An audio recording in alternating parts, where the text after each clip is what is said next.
Well, good evening, ladies and gentlemen. Welcome back to Question Time Live. My God, it's been a while. I bet you was wondering if we was ever going to make it to episode 100, but here we are on episode 97 anyway, at least. And yeah, I suppose we've got quite a lot to catch up on overall. So as ever, please feel free to start firing in any questions. I've got a couple of things I'm going to have a chat about this evening that I've got lined up. Not too much koi appreciation wise. I've got a couple of little videos to share with you that I'm sure you're going to enjoy, but nothing too intense. Going to save that for next week as I build back into it. Still pretty chaotic up at the farm at the minute, which is part of the reason I've not really been on the live all that much, to be fair. And actually got a family holiday in last week, which was really, really nice. Otherwise, we'd have been back before now, to be fair. But hope all is well with your ponds. Yeah, it's an interesting time at the minute for koi keeping with this weather that we're having at the minute. That is going to form the sort of backbone of I've got this evening.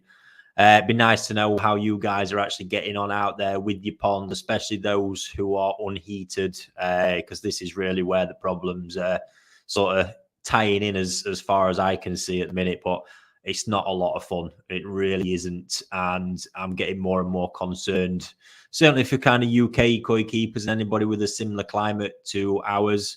You know, we're not the only country that's got issues. You know, there's other countries in Asia, especially, where, you know, as much as the low temperatures are a problem here, and the varying temperatures more than anything, you know, the likes of Thailand and places like that, they're at the other end of the scale where too much heat's a problem that they've got to counteract. So that's part of the kind of thought process I've been having along this sort of matter. But yeah, a couple of videos. One I've got, although the guys in the Battle of the Breeders group have seen a few updates, I've got one of them videos to share with everybody on here as well, which is cool. But yeah, so where have I been? What have I been up to? I think I don't often disclose too much about what's going on behind closed doors from my side, but so you probably got wind last year. I went through a period of really shrinking down the team because I wasn't happy with how things were performing. Just weren't, you know, individuals that probably weren't a right fit for the organization, and me, my general kind of, I'm not a great manager. It's not something I enjoy, as you could probably imagine, because it drags me away from the fish house. And anything that does that's never going to get on well. But took some time, to be honest with you, got really focused back on the business, been working really tirelessly behind the scenes. And this year went on a big recruitment drive to start rebuilding that team, because as I was aware, I couldn't continue at the rate I have been going at. And in order to keep managing to do all of this and everything else around it, you know, it's really important to get them people in. So took a different, fresh perspective on it, fresh look at where I needed to rebuild, pretty much like the United team, to be fair. And yeah, needless to say, well, I'm pleased to say that, you know, that's been going really well. Had some amazing new recruits in, and really starting to feel that all come together now, which is cool. The business side of it is, you know, I can't forget that and how important it is. And that's hence why, you know, that some of the days I've been working have been crazy long. As it's got to the evenings, you know, felt the need to want to be at home, especially. There's only so far I can push the wife before she wants to get me in an headlock. So that's pretty much the basis of that. But it's all coming together. You're going to start seeing some of the stuff I've spoke about even last year come to fruition. There's just so much work going on, which is all cool. It's all very, very exciting. And at some point, it'd be great to actually introduce you to some of the new individuals. Because surprisingly, it's not been something I've been looking for, but the team is again kind of being rebuilt with people all from koi keeping backgrounds as well. That has not been in my kind of thought process along all of it. It's just happened by coincidence, but it is a nice touch in a business that is literally orientated around that one thing. So yeah, exciting stuff. Regards to the channel, you probably still have seen, you know, although Question Time's not been on, the channel's been absolutely flying. I think we've had some amazing content. The Shunku video, the new variety from Saito Fish Farm, seemed to go down really, really well. I'm having some great fun raising those. The first batch have actually been released out to some dealers. A few more going out, and then yeah, towards the end of this year, you're likely to see a lot more of those coming through. Going to be a Marmite variety for sure, just like Golden Corn. How long he sticks it for, I don't know. He's been at it for a long time already, but just something interesting. I love it. I get a lot of enjoyment from that stuff. The challenge of a new variety, trying to learn it, understand it. Yeah, it's fantastic. So plenty more to come on the channel as well. I've actually got a new goldfish video going to be coming out. Won't be too soon because I've actually got the fish arriving tomorrow, but quite a cool one. You all know I've had a soft spot for fancy goldfish for forever. Love my tamasabas, but these stuff have took it to a new level. And yeah, can't wait to share that and see another Marmite one for you all to debate anyway. Right, shall we see who's in this evening? First of all, Eric, good evening. How are you? Paul Hutchinson, good evening. Ray, good evening. Rory, hope you're well, mate. Marcus, how you doing? Plenty of questions. Yeah, don't forget that, folks. Questions. We can't do question time without any questions. Alan, good evening, buddy. Nice to see plenty of you back in the house, that's for sure. Terry, good evening. Hope you're well, mate. Up North Corpon, good evening, mate. Got Andy J. Denmark's in the house. Buddy, please, I saw your question come in. Fire it in again because it's vanished somewhere. But that's a good one because that's going to tie into something I've got lined up for tonight. Yes, love to see the new goldfish. There we go. Power to the goldfish lovers. Lee, how you doing, mate? Hope you're good. Tim, good evening. So yeah, nice to see plenty of you back. That's kind of that bit of the catch-up done. One other one, I'm going to mention it now, and I'll mention it at the end as well. You've probably seen a video on the channel about the NND mud pond event fish. Took that to a whole new level this year when I was there on my last trip. Got to select the whole lot, really put some pressure on Fujo to open up some cracking pieces. Bigger tosai than we've had as well, which is fantastic. Means they're going to make bigger nisai. And that is, we've finally got that deal concluded behind the scenes with a dealer, and I'm happy to say that that deal or that event is going to be hosted exclusively with JPN Koi Co, Chris, and there's going to be more details on that coming to the channel soon. But those fish are not to be missed. Honestly, they are spectacular. This year in the pond already. Obviously, they're a bit of the way through, but still plenty of time to go until we get to that. And hopefully, it'd be nice to think I can get a visit in before the harvest, go and check on them and see what else is going on.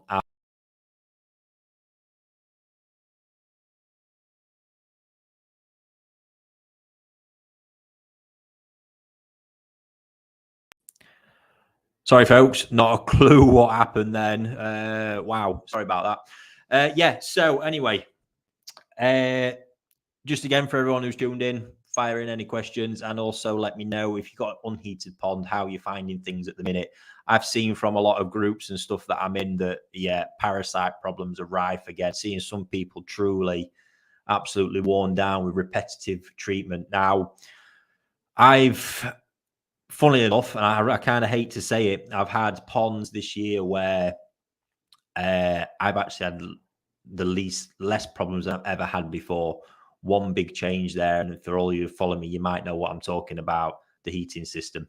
Now, even though essentially that's not been there for this time of year, what it has given me in those ponds is real big stability, because the temperature swings I've been seeing without that are phenomenal. Now, it's really, really important to remember in koi keeping, they absolutely love stability. Stability is key with them across water parameters, temperatures, super, super important.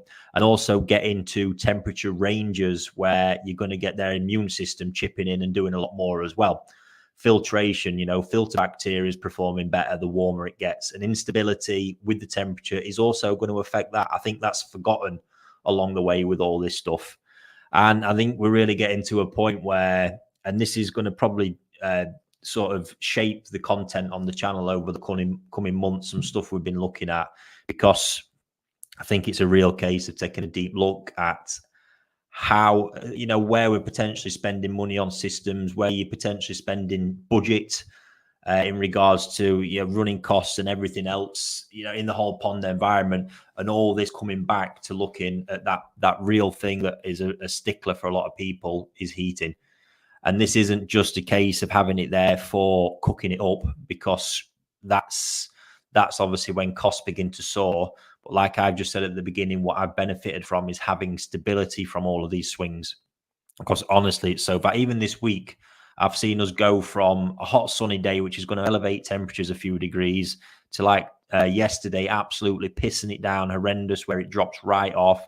Today, sun's been out again, back up. This is the worst possible kind of climate for koi keeping. But even when it is climbing, it's not climbing into the right temperatures for long enough to make anybody's life any easier.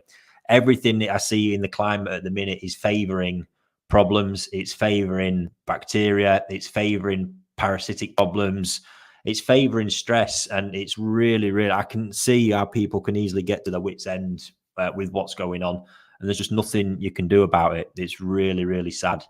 But it seems to be becoming the norm here now in the UK. And that is what I think we really need to start paying attention to, and really looking at what we're doing as koi keepers. This, if you're having problems, this will affect you. If you are somebody who is swinging more towards wanting to raise your koi better, then, it's looking like doing that without the aid of heating or some kind of free heat, like a polytunnel or something along those lines, is making that harder and harder as well. And it's not just a case of saying you need heat, because we all know you can keep koi in a very huge temperature range, and it's not essential for keeping them alive. We're just talking about how easy it is to keep them and how stress-free you want to make your hobby. And that's kind of the angle on this. It's really, really crazy. But, can we dig into things and look within your pond and what you're doing, even what you're potentially spending on fish of year? And that's crazy for me to say, because I rely on you guys buying a lot of new fish every year. But, is it a case of cutting back on that one purchase and putting that money towards the heating, some form of heating? My whole principle of using that heating budget and them heating dollars, if you're going to spend them towards this time of year, is becoming more imperative. Because weirdly, in winter, when you drop it off, it's actually a lot more stable in winter at the minute, because you're just cold. At the minute, we're going from, I'm not even going to say warm really, but, warming up to cooling down, and these huge swings. And that is where so many of your problems really sit. And I do feel for everybody who's not got that heating, as I say. Let's just have a look and see what you guys have got to say about all that. I actually missed that at the beginning, Paul. Evening, everybody. Wow, I've had every season going since the last question time. Not being a good year for outside unheated ponds so far. No, doesn't seem to be that way, mate. Let's see what else we've got in the comments.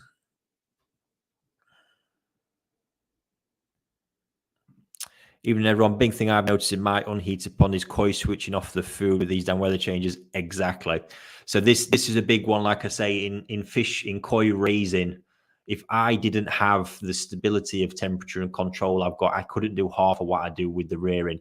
Even doesn't care how warm it is. Obviously, that will have an impact. But without the stability, I could never get a consistent feed pattern going.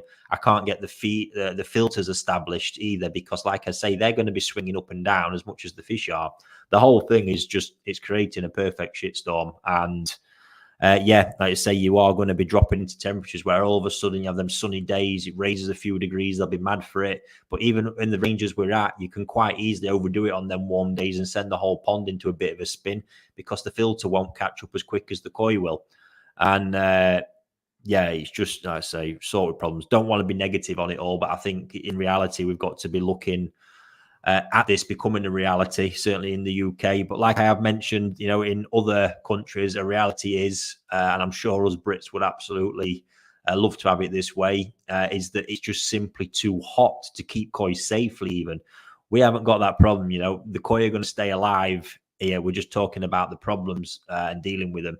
Which over there, you're talking temperatures soaring to the point where oxygen becomes a problem, and you can take losses very easily with that koi not wanting to eat when it gets too warm as well. So a lot of those guys are having to employ chillers out in the Asian countries to actually keep it within a safe temperature range. It's going to be a nightmare for the color as well. So it's not easy. I just think generally I see more in Asia a bit of prioritizing towards knowing that's an essential part of having a successful koi pond, in all honesty. So yeah, it's going to be interesting. Let's see what else we've got. Keith there, not consistently at 18 yet on the outdoor pond, battling Costa at the minute. Thank God for the indoor setup, 24s. Yeah, see, there we go. Big difference already. And I've seen Keith's pond on his channel, to be fair, and it's just the indoor pond. And that, I believe, mate, correct me if I'm wrong, that's going to be free heat that you're getting from that because of how warm it is in there, just like I do in the polytunnels. In all honesty, though, I've actually had the heating system has been kicking in recently because the ambient temperatures have just been that poor for me to maintain my 24, 25. It has been kicking in a little bit just to top that up as well, which is just crazy for this time of year. But I'm all about, obviously, everybody getting the best possible, the easiest possible journey in koi keeping and the most enjoyable. Like I say, I think when it comes to it, even if you're not too concerned about the running cost and you're looking at equipment such as an air source, heat pump, filtration is a big thing on my mind at the minute, as well as I've been looking around and paying attention at pricing more than anything, which I don't often do. My God, I nearly fell off my seat when I looked at the price of a combi drum system and what they're going out at these days. And I kind of looked at that and went, wow, this is bonkers. My head went straight to, if that was me and I saw the price of that, my money would be going straight on a Nexus and an air source heat pump if I had to start making choices. Because that, to me, straight away, there's no way I can find it justifiable to be spending that kind of money on a combi drum system. I just find it absolutely bonkers for what you actually get from it in all reality. So, yeah, more to come on that topic for sure over time. So I'm going to really get stuck into doing some in-depth videos for the channel and some more kind of top tips and bits and bobs that can hopefully help you out getting the most of your pond in these kind of in this kind of climate. So yeah, for now, I'm going to dive into some of your questions. I know Richard was on it nice and early this evening.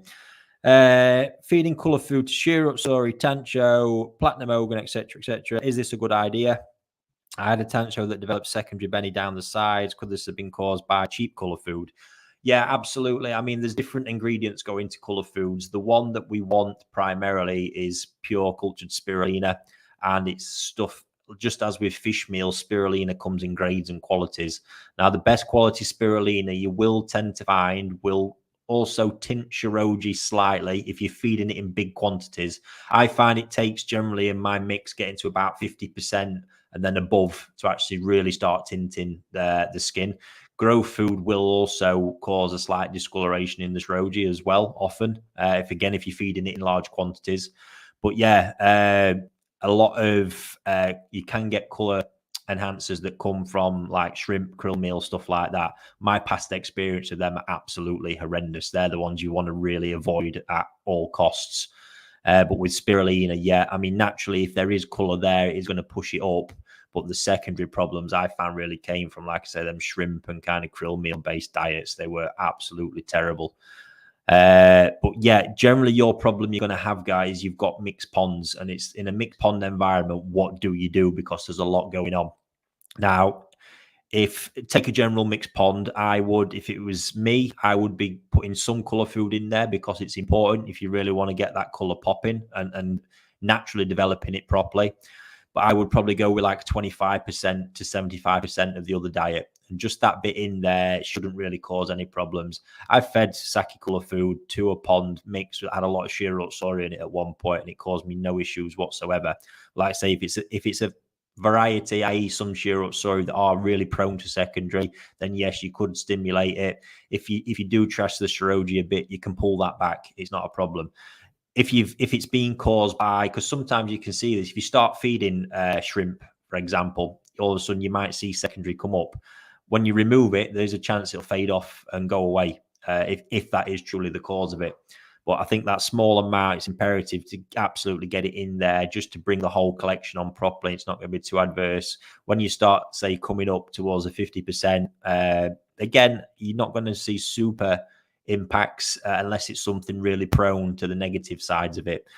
What I would say, however, is it's a compromise you have to make, because unfortunately, like myself, you cannot isolate it unless you've got multiple ponds where you can start splitting everything down. It's just not a reality for most koi keepers.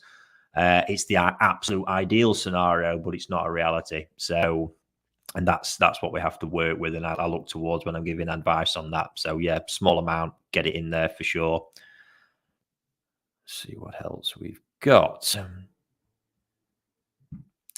Lee Oliver, Ricky, how do we get bodies on our koi like when we get koi from you, and stopping splitting fins from World War III feeding times? Yeah, I mean, the feeding times thing, that is a nightmare.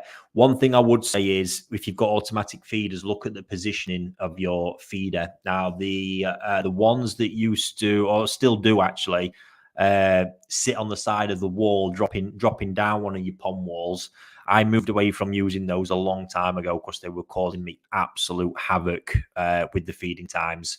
It can still happen when your ponds are heavily stocked, unfortunately, and they're really keen to eat.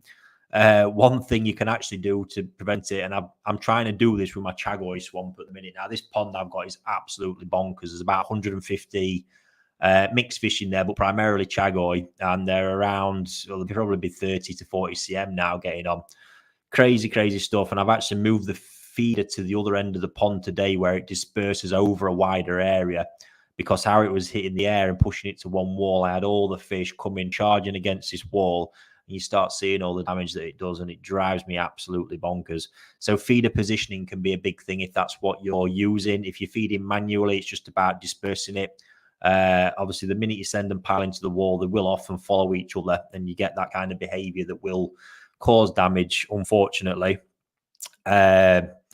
So yeah, one thing I am with the Chag, it's obviously with this particular Chagoi pond, I'm upping the feeder literally every few days. I'm upping at the minute, trying to find my sort of equilibrium where I do calm it down, because generally they're a bit more full. However, that still doesn't stop when they come around to that feeding time. They know, especially with feeders, they learn the pattern, they know the time. And despite even how full they are from the last feed, you will get them more active as soon as they know that feed is about to go off. So it really does come down to the positioning. Bodies is a thing with the feeding. It's just getting the feeding levels right, and it's really you're taking feeding up to the maximum. And what you've got to do when you get to that point is learn to deal with all the problems that can come with it, processing the amount of waste, managing the water, managing the oxygen levels because of the temperatures that you're going to have. Food is obviously a big one. Not spoke about food for a long time, trying to avoid that as much as possible. But if you get the right diet, one of the biggest secrets I've got, and I've been so open about it all along, Sake Akari is a phenomenal tool to have in your arsenal. What that does for fish growth, especially the Sake growth diet, you'll see a big difference between growth and balance when we're talking about body volume, because it's a lot lower fat in the balance. But that stuff is just next level, and it's one of my most important tools for achieving what I do. A big part in that for me as well, just to stress, is, for me getting the stocking levels that I've got. If I had a food that was producing 5% more waste than that stuff, the whole thing would fall apart. That's the fine lines that we're dealing with. A lot of you guys aren't that heavily stocked, but it still comes down to what that food can do from a conversion perspective, and putting, 1 gram fed into what that converts to into grams of body weight gained. And yeah, trust me, Sake is right up there with it, and the stuff is worth absolutely every penny of what they charge for it. And like I say, with a lot of foods, I just think it's a case that it's false economy, because you're not getting that same level of conversion ultimately when you feed it. So good question, mate. But yeah, it's just sheer amounts of, volume of feeding, but learning to manage it. You won't do it without an automatic feeder either. You've got to have them on a very controlled program. And it's not forgetting, the amount of food increases and management of that I do, studying them fish, weekly across all the different ponds, making sure that feed level's at the right amount and that I'm adjusting it every time the fish grow and keeping the amount at the right level. So Yeah, it's not quite as easy. Don't get me wrong. If you heat it, good filtration, and get that good food back in, you'll get super, super good results. That really is that simple. But when we're talking about that absolute max body, honestly, you're entering a bit of a different game at that point. Right, let's have a look. Perrin, how you doing, buddy? Even Ricky, welcome back. Hope you had a good break. I did, thank you. I recently installed an air source heat pump. What is an ideal temp range this time of year for growth? Looking forward to a stable system. Yes, well, congratulations for that. 22 to 24 is where you want to be at, or even up to 25, depending how far you want to go.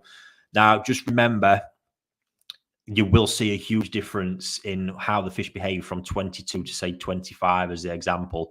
Now, at 25, you're going to get them absolutely maxed out. They will be firing on all cylinders.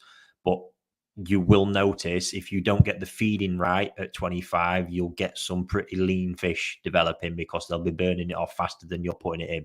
So if you're not confident and you know you're getting the feeding right, you're probably better to kind of stick at a stable 22 where they're not going to be burning it as much. I know it's only 3 degrees, but trust me, it makes a huge difference. If I'm wanting to build body faster, and I can, I'll often drop it down to 22 because it's just amazing how quickly how differently they start putting weight on compared to 25. So the warmer you get, the more you've got to balance up and really make sure you're getting the right quantity of food in to get equal growth. So, and it's amazing as well. You know, I do see the filters. It's one thing you can't forget with my setup. You know, when I'm at 25 and it creeps over that even, the performance of that filter is absolutely maxing out because the bacteria multiplies faster in the warmer water.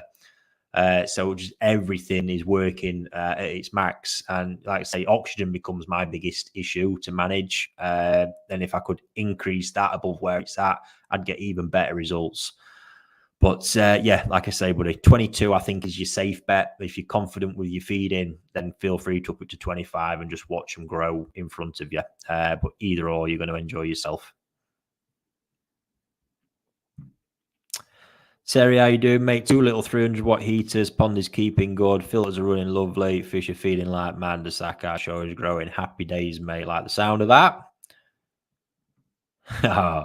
Difficult with temps, but still manage 11 cm on my super red Karashigoi since March. Nice. Yeah, I've got some of them absolutely flying. Starting to get their head shape and body really coming alive now on a few. Absolutely fantastic fish they are. And actually, one I've got to share with you, I'll take a minute. Let me see if I can get the video loaded in and share this because I have got a fish that is an absolute new obsession of mine. Now, during those Sakai auction times, I got myself a batch of fish, which was one of the highest prices. I really had to fight for them. It was a batch of really shit-looking kawari from Sakai mango. So there were patterned fish from the mango spawning. And yeah, so far, there's a few. I bought 2 batches, I think, and there's not many going to come out of them. But what is one of them in this bowl of fish I'm going to show you. So this was in a pond I've been in yesterday where I'm growing Takano Sankis, NND, Marusho Sankis. I've got Sakai Mango Benigois in there. I've got Golden Corn, Izumi Yamabuki, Ginrin Yamabuki. Might be a couple of other bits I've forgot. But I've chucked one of these, or 3 actually, I've got of these Kawari, which basically this is an Achiba on here, but the colour is just so unique. Its body's coming alive. I am obsessed with it. But yeah, this bowl of fish, you'll see, I mean, I was super happy with where they're at. A lot hitting over 40 cm now as well. Body's looking great, skin looking great. And yeah, also one of the new type golden corns in this bowl as well. That is looking sick. That is a proper stunning example and growing like a demon. So let me share this video with you anyway, and you can take a look. There is a bit of voiceover on it because it was actually one I'm shooting for a journal video for the channel. But anyway, let's take a look. So, little sample for sizing up, and yeah, a bit bigger than expected. I've got Takano Sanki here. I look at the Benny and Sumi on everything on that. Wow, 35 cm there. Then we go up to Golden Corn here, new type Golden Corn, absolutely phenomenal example. At the red Kanoko performing in that. 43 cm already, absolutely banging. This Sanki might actually be a little bit bigger. Around about the same. So yeah, well on course for where I want them to be, and now I've got them bodies out. Just going to further increase that growth, and particularly now the volume. So happy days, start getting them back in. But look at that, look at that Sakai mango, that is nuts.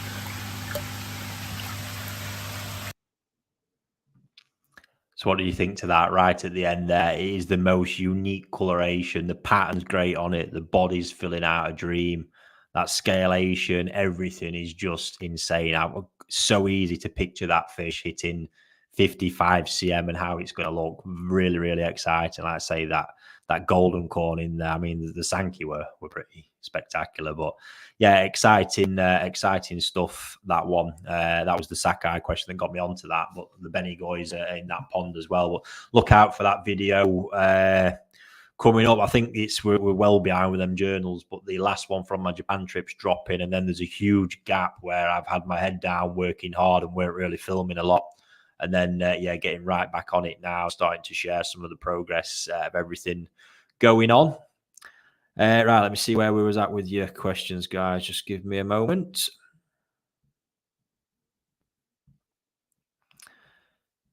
Right, here we go. Oh, that's the question that I know you talk a lot about flow rates in filters. I have a bottom drain line to a combi drum and a skimmer line to a Nexus. Let us use once every 2 hours as an example. Are we talking once every 2 hours per filter line, or are we talking once every 2 hours for the whole pond? Yeah, so when I'm talking about that, the per filter is really getting into the territory of retention time. And I've actually seen another question a bit further down about dwell time in a fluid bed. So this will all come together in the same lot, hopefully. So the pond turnover, you ultimately need to determine what you want to do. Turnover, first of all, you want to decide what turnover you want for the pond. Now, for me, I'm still standing by. For most of you guys out there, once every 2 hours is going to be completely sufficient. That batch of fish I've just shown you in that video, there was about 100 fish in that pond when I netted it up. They were 35 to 43 cm. Obviously went in smaller, but they've been at that kind of size for a while, feeding heavily. That is in a pond that is a single bottom drain, 3,500 gallons, single bottom drain, to a drum, to a fluid bed, big fluid bed. So there's a lot of water volume in there as well, which helps with retention time. And returns back through the UV and into the pond. Air pump in the pond, air pump in the filter as well, driving the fluid bed. The turnover rate on that pond is probably just over once every 2 hours. And that's the kind of growth rates that are being achieved. The water don't look all that shoddy. It's a bit bitty, but it's going to be with the amount of food that's being pummeled in there.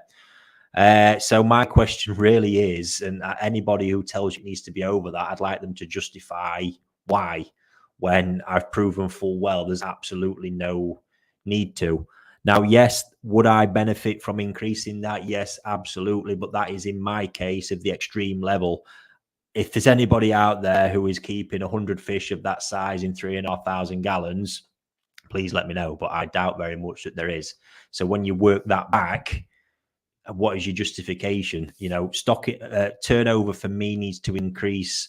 The higher the stocking, the higher the feeding, the higher the frequency of feeding, you benefit more from passing that water through the filters more. But what will happen is, if you generally set your pond up for a once every 2 hours, if you've got a single system. So if you've got a single system like I've got there, once every 2 hours, that means the filter is going to be set really well. Hopefully you get a decent retention time no matter what type of biological filter it is you've got. You're going to get a decent amount of time sat in the filter and coming back, everything will work tickety-boo. Now, if you are wanting to increase your turnover rate, it is still important for me, especially in the likes of a fluid bed system, that on each independent line, you work out the flow rate and of the system of that line based on it's still running at once every 2 hours. So if you decide if you've got two independent lines and you want to increase your turnover rate through the whole pond to once an hour, you have each line running at once every 2 hours, if that makes sense. I don't even know if I'm getting that wrapped around my own head. This is something, again, I'm going to get into properly in one of my next videos with some stuff, but that's how I increase my turnover rate in the ponds using the showers. So the main system is still operating at once every 2 hours, that line through the bottom drain through the filter. That's where that's sat. Then I add the extra turnover through the shower, because the performance of the shower works better with a higher flow rate through it, whereas the submerged filter works better with the lower flow rate and turnover through it. So yeah, I really hope that's made some sense to you guys. Feel free to let me know if that's just a load of gibberish. But yeah, that's, to me, you don't want to be, the minute you think, right, I'm going to run that system once every hour, and then you just put all that through a single system, like in my case, that single bottom drain through there, that is going to drop your retention time off through everything in a big way. And that is going to affect performance at that point. I can absolutely guarantee you it will. From a not just a biological perspective, a mechanical perspective as well. Cannot stress enough how you cannot forget the part that biological filtration, especially in a moving bed that's a heavy, hungry feeding bacterial bed with all that sticky biofilm, plays in mechanical filtration. There's stuff on there that is consuming particles down to 1 micron that no mechanical filtration device is doing. So it just needs time. It needs time to be in that fluid bed. But like I said, there are ways you can manipulate that, but it means building bigger and bigger filters. So I could set that up to run once every hour through that line, and still get a high retention time. But the fluid bed, I'd have to build it bigger and bigger to get more volume of water in there to get the retention in that chamber. So there is a calculation for it. It's not one I know off the top of my head, but like I say, it's something I'm going to get stuck into. So I think it's a really interesting one. And just over the years, I've mentioned earlier about the Nexus, to be honest, and this is something, there's so much information out there, but for years and years, I spent time working in my dad's shop, and one of the common complaints that we got in there was people coming in and saying, I don't know, my water's a bit green, or whatever it is, this isn't functioning, that isn't functioning. And the first thing we'd always do is run through what filtration they've got, what pump size they've got, pond volume. You see it, and they're just firing way too much water through the filter or the UV, whatever it is. And you slow everything down. Even just a prime example, I saw this, and this is, yeah, sellers should have been aware of this, but I still remember people coming in who's been elsewhere and bought like a combi system, a water pressure filter, and I remember it clearly, actually, this one.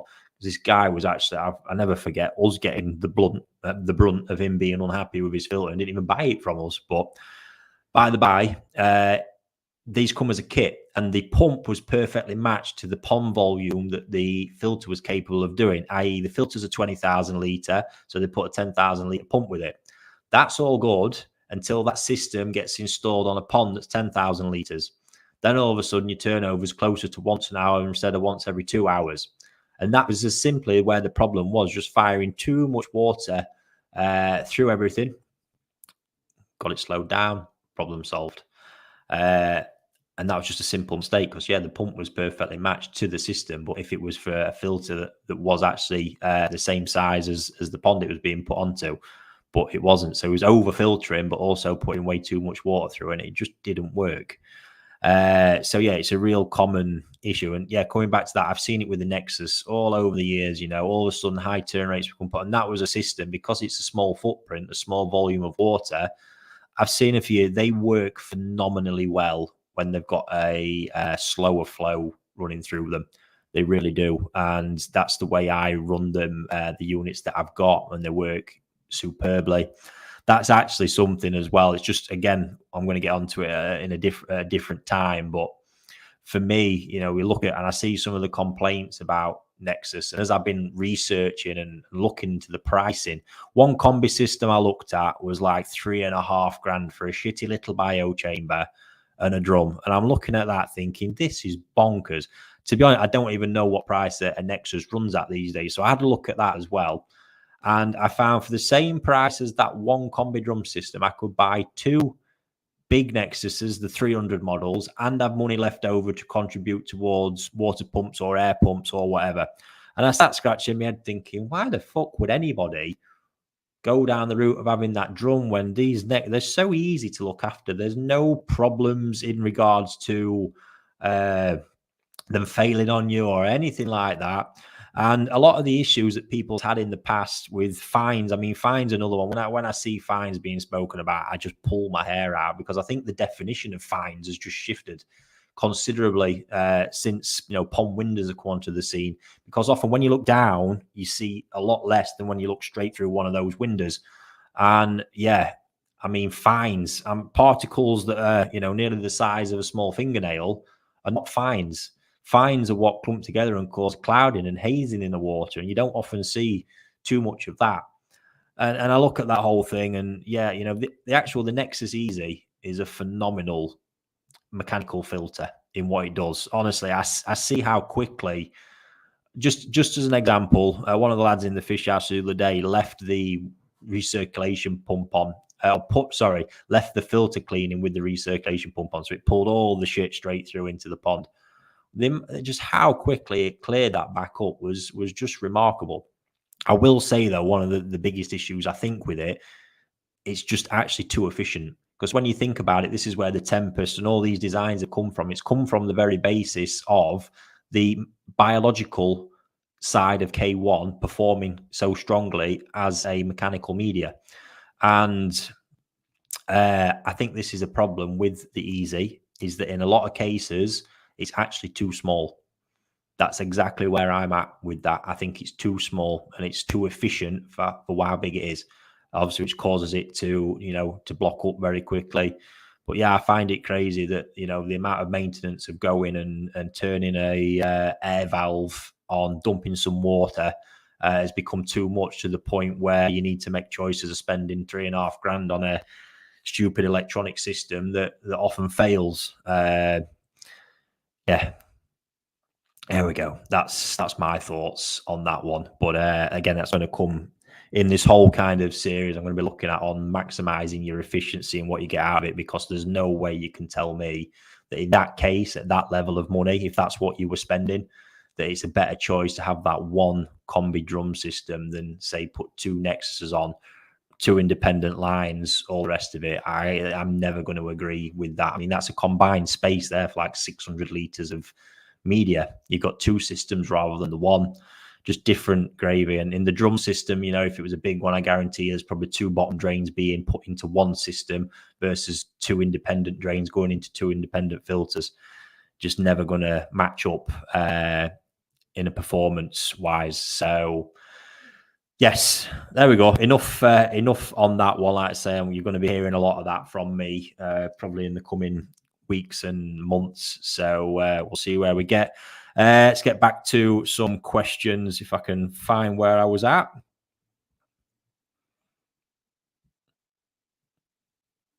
There we go. Tom, how you doing, buddy? Evening, Ricky. I've got polytunnel and some Tosai in there. The water temp is holding at 27. Yes, you can get that happening. But notice the Benny seems to be struggling to stay on a few of them. Is this to do with UV? No. So if it's a polytunnel, you'll be getting good UV through there. So that's not really a problem. What you will find is obviously the intense growth when they're at that temperature. It is difficult, especially as you start passing above that 25.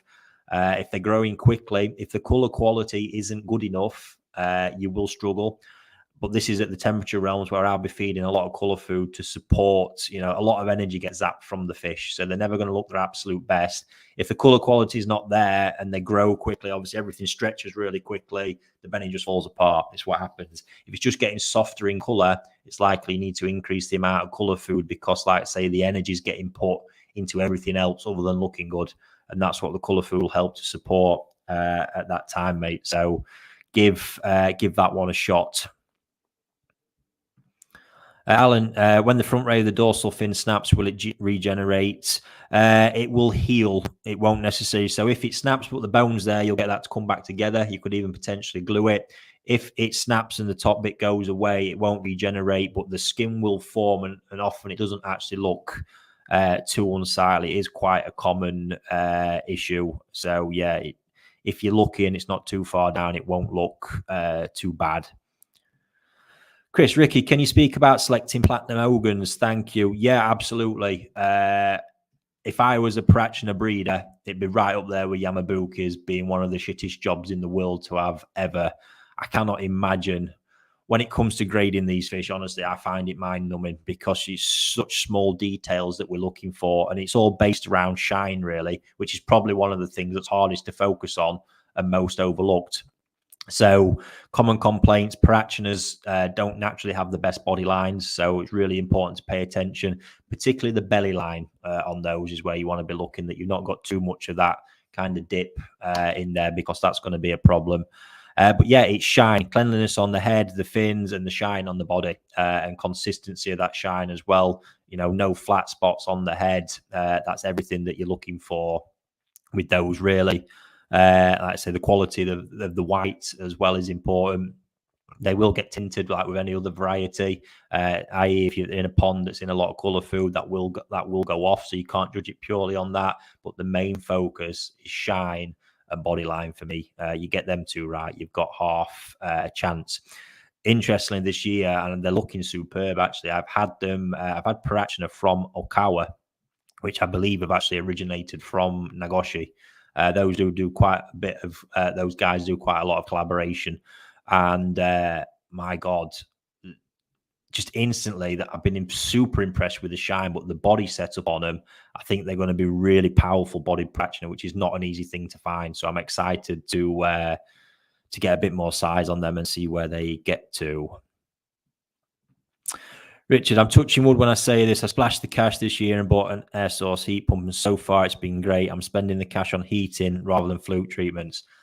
There we go, Richard. I think I'll probably let you come and do the video on that one, mate. But yeah, that's certainly going to be one on my list, because we look at the price of medications and the sheer quantity that people are chucking in. I'm not saying it's going to cover all of the heating costs, but let's not forget as well, I'm no air source heat pump expert, but I believe the output, as in the free heat that you get, you know, their efficiency is working towards their maximum this time of year. So it'd be really interesting for you guys, whether, you know, tonight or you drop me a DM or something with some of your costs that you found for running an air source heat pump, and maybe getting into that, you know, low 20s, mid 20s consistently this summer. Be really, really nice to know, so I can make a bit more of an informed video when I'm doing it. Andrew, Ricky, do you think that a snow asagi would be liable to get shimmies in hard water? Andrew, again, I've mentioned this a few times. I don't buy into the whole hard water, soft water causing shimmies, causing different sumi development, because it's really coming down to what's sat behind the makeup of that water. You know, you could have soft water that's just got one particular mineral in more than any others, and that really targets bringing sumi out or causing problems with shimmies. Snow asagi, I mean, you'll be lucky. They're a real tough variety to keep. A lot of what are sold as snow asagis actually just at some point in their life become normal asagis. It's just at that early point in their life, the sumi's all that, you know, sat that deep. It takes a bit of time to come up. But yeah, like I say, I've seen Shui, actually a dealer that I deal with who's out Manchester way. His water is so soft, yet he cannot keep Shisui. They just trash, go black, go to shit. My water's neutral from a kind of hardness perspective. I can keep them absolutely fine from the same breeders. So I'm not buying into that, as I say. A lot more to it than that. Susan's got a question there about columnaris. I'm not going to go in. I've not got a lot of time left go in depth really on any bacterial stuff, because that is a real in-depth one. But I do believe somewhere there's an episode or a video where I really have gone to town on that. Might actually have been one of the podcasts I've done with Chris, to be fair.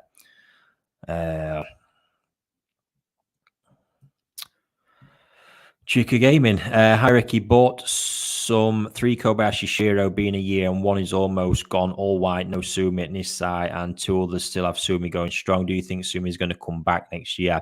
Yeah, you've just got to give it time. So it's hard to know what's happened there. It could be a natural process of the fish that can happen. And then, yeah, in that 3rd year, 4th year, you start seeing signs of it re-emerging.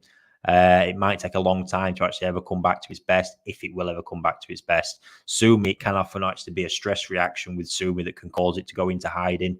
And that when that happens, that's going to be even harder for that to come back. And in older fish, when I've seen that happen, it often doesn't come back. But you are just going to have to give that one time and see where it ends up. Dave, good evening, buddy. Hi, Ricky. How do we go about conditioning our koi in particular food levels and temps? A few more specifics on that one, Dave, if we can. I think that's a bit of a long shot. I'm not fully getting where you're coming from with that, buddy, but feel free to break it down a bit and I'll tackle that one. Evening, Phil, how you doing, buddy? Jenny, hi Ricky. I have a problem with Costia. Tried Alperex and FMG. Pond is 2,200 gallons and fish are 30 years old, unheated. Any suggestions would be greatly appreciated. First one, I would say, feel free to let me know. Is this just low levels of reoccurring Costia? The very first thing I'm going to point you towards here is if you've got reoccurring Costia, have you got a weak fish in there? When I say weak, something that's maybe skinny, isolating, really looking rough all the time and pagged, especially in your case, Jenny, where you're saying the fish are 30 years old, this could really become a problem as they're getting a bit weaker, as they're getting older. So if you've got a weak fish in there, it will become very susceptible to Costia. And then your problem is Costia is a freeze-swimming parasite, therefore it will spread to the other fish. Admittedly, if they're healthy fish, they'll keep it at low levels. But if you've got a really sick-looking fish in there, it'd be worth doing mucus biopsies on the really sick-looking one to see the levels of Costia and compare that against something really healthy-looking. If you find that you have got a sick one that's becoming a host for the Costia, unfortunately, the only course of real action there is to cull that fish because it is going to be the one causing you the problems. And anybody suffering with reoccurring Costia like that, it's good to look around the environment, look for a potential source fish that could be causing the issue, because they're a lot more common than you think. Sometimes it can even be as a result of the Costia. It wears them down that much that unless you recover them, often in a dedicated environment with high salt heat to really get their immune system firing and get the body weight back, they're just so susceptible.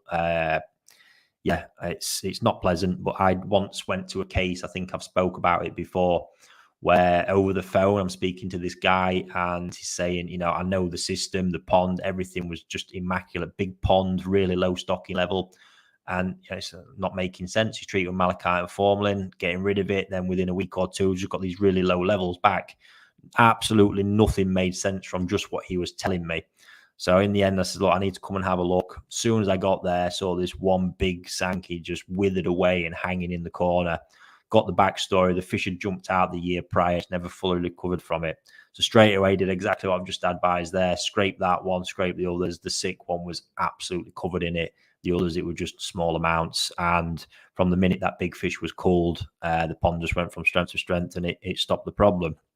So not nice to have to say it, but it is a reality. Ricky, for info, my two ND Corker have settled in well and both feeding and grazing. Fantastic. Glad to hear it. I've only got a few of them left now. To be honest, I'm looking forward to trying to get my hands on another batch this year. I've seen them guys promoting them again and they're looking really good, big again. So I'm sure I'll be able to get my hands on a few more of them at the back end of this year. Oh, Tom, that was it. Look, yeah. So how important is dwell time in a fluid bed? It is massively important. Really, really vital. Let me have a look. Paul, I'm sat at 25 and feed every hour through an auto feeder 16 times a day. If I feed the same amount on a 2-hour feed, they won't eat it all. So I'm feeding every hour. Any negative effect from not? Paul, no, I mean, if it's working for you, mate, fantastic. For me, I do like to give them a break. So I'm looking at the processing time. So I feed every 2 hours because it gives them that 2-hour break to digest it in between, which when I'm kind of at that 24, 25, it's around about the right amount of time. With what kind of feeding window? You say they don't eat it all. What kind of feeding window have you got? Because I really stretch that. I mean, with Tosai, That's actually a point. I'm talking about Tosai when I say that every 2 hours. I've now got my big Nisai pond, which are growing through to Sansai. They're on a 2 hour cycle at the minute, and that's my mistake. I've left it on that, but I can see the feeding pattern is shit. They're just not interested. So I've actually switched that to an every 3 hour, which what that allows me to do with that, because naturally as well, the bigger, they're a lot more graceful and slower feeding than the Tosai. So I actually give them an hour feeding window. So I'm happy for them to be eating what goes on that pond for a whole hour. They've then got 2 hours to process that before it gets to the next feed. So if you've got a mixed pond, Paul, it might be worth looking at that. But for me, it just allows that processing time. But if they're smaller feeds every hour, probably the net effect is still the same. It's just preference for what I like to do. But yeah, it'd be interesting to know what feeding window is you're allowing on that when you say they're not eating it all with the amount that goes in when it's every 2 hours. All right, let me see where we're at.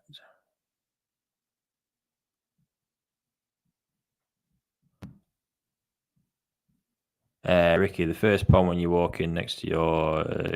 I'm not quite making sense on that one, Lee. Do you want to rewrite that, buddy, and let me know? Eden Koi Pond, evening, mate. How you doing? There we go. Do I need to go into that? What do you think is the best filtration setup? I mean, mechanical filtration is probably the biggest debate in all this, to be honest, and it's going to come down to budget and what kind of effort and whatnot you want to put in. All I will say, I really keep coming back, and there is a compromise here and the big bit. Well, see, when I talk about all this, is water clarity is bottom of my list. But when I say that, what it probably does a disservice to what these filters can do under normal conditions. None of this is normal. I did film it, actually. The video will be coming out in one of my journals, but I had the Chagoy Swamp before they got moved to the 3,500 gallon pond, and this was quite remarkable. It blew my mind, to be honest. So my 1,200 gallon ponds that are single bottom drain to a brush chamber and to a fluid bed with 300 litres of K1 returned, turnover around once every 2 hours. The maintenance interval on that, the main bottom drain purge and filter clean gets done once a week, often with a quick pull of the bottom drain line in between that as well. That is it. Now, I put Marido Chagoy and Ginrin Chagoy in there around 15-ish cm, 180. I thought it was about 150. I was gobsmacked when it got close to 180. Went in there. This is only over a few month period as well. And when we pulled that pond up a few weeks back, they came out that pond, that 1,200 gallon pond, at 25 to 35 centimeters. There was not a fish under 25, with great body, in great condition. Now, admittedly, the water looked like I'd been brewing Tetley in it. That's just because I don't change that, huge amounts of water, as you know. But I just look at that and think that's a brush chamber. Admittedly, I know you guys don't want to be cleaning brushes at a weekend. It's a shitty job. When we've got all our clobber on, it's no hassle for us. But the fact is, again, where can you spend that budget when you're looking at what you're building and doing? And these things just get dismissed these days because mainly of that maintenance. Nothing to do with the efficiency. It's just the maintenance side of it. But for me, this is all going to be looking at, really maximizing what's best for your budget. But I'm not just going to naturally go in there and say drum filter's best like most will. That's just mechanically.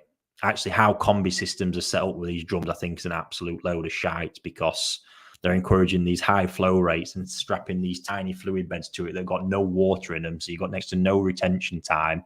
Even the aeration in those fluid beds is all wrong.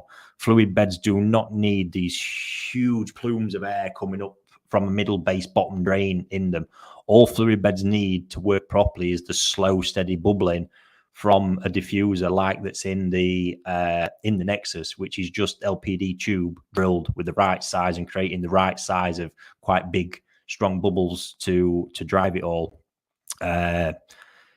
Big topic, Craig. So not going to go into it too much because it's going to be coming. But yeah, the one that I will say is I am just a huge advocate of fluid beds, and I know there's a lot of medias out there for fluid beds now, but my absolute core in any system is a fluid bed with K1. I've not even actually got around to playing with any of the new K1s yet, which I'll have all faith in.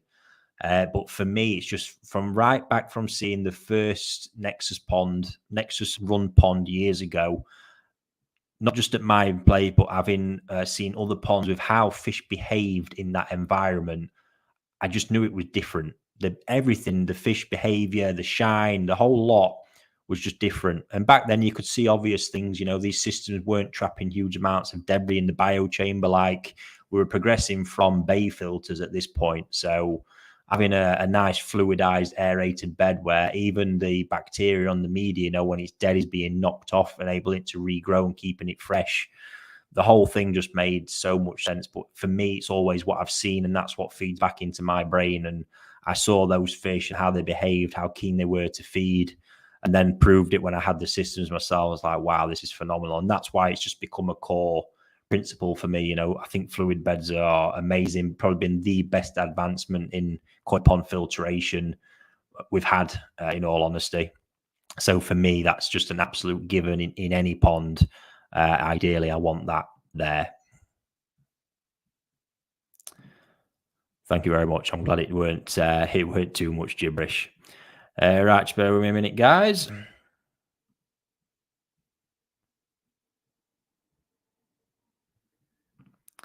If I had room, I would take the drum out and fit a Nexus, as I'm fed up with chlorine in the pond. I presume that's from the amount of fresh water you're putting in, Lee, but obviously that can be fixed, mate. You just got to get the right kit on your water. But I presume I'm sensing frustration. I'm assuming you're not trying to get there.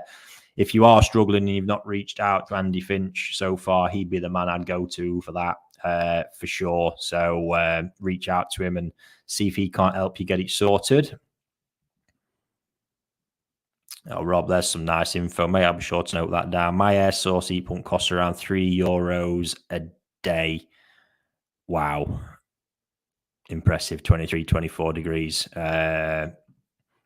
Well, what's the weather like, Rob, where you are? But there we go. If we're talking them kind of figures, you can clearly see where this is going to go and what the backbone of this whole principle is going to be. Right, just bear with me. Actually, I can't believe what time it is. I've got another little video to share with you. Let me just fire that up. That's just an update. You can see how the Battle of the Breeders fish are getting on, really hitting their stride now. This was just a quick one I shot today when they were up on the top feeding. Here we go.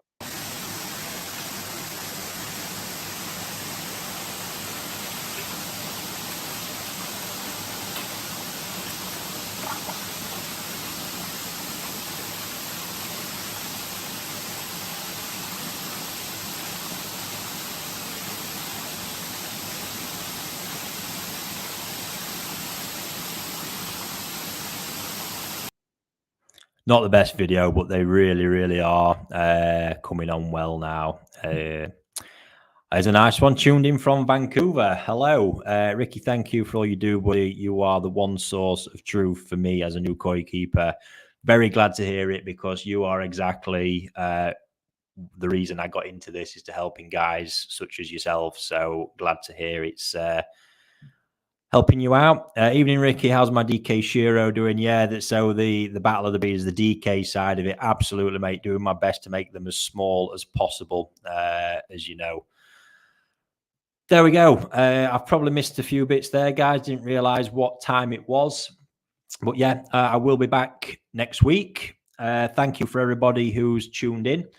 And thank you for everyone who spent the time. Loads and loads of questions there. So what I am planning to do alongside the videos I'm going to be making for the channel, kind of sat and decided that I naturally tend to do a lot of koi, actual like selection and base stuff, because it's what I'm doing all the time and what I actually enjoy the most. But I realize we've probably been lacking people crying out for information on other sides, such as filtration choices, more koi care type stuff. So yeah, myself and Aaron, the video guy, as I call him, we're going to sit down, start doing some planning and see what we can put together on that side. But with question time, what I'm going to try and do is actually start making some episodes, I'm not saying every week, but some episodes actually topical, where we just set a topic and just run through that the whole evening, so they can be sat on there as a resource for you guys moving forward. So there we are. Like I say, thanks to everyone who tuned in. I will keep my fingers crossed for some sunshine for everybody. And yeah, I'll see you all next week. I'm not even prepared for my end card there, am I? There we go. Thanks, guys.